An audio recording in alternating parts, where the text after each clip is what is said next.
Hello everyone, today we will talk about how to fix or how to solve the problem of a black screen. On Pinterest, you will click on settings.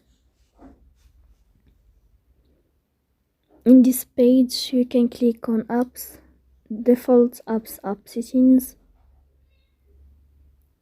On above, you can search about Pinterest app and you can click.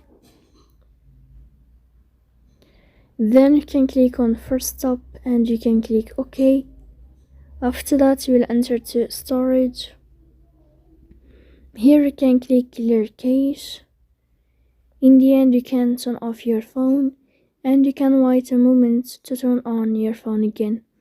So please don't forget to support us by like and subscribe.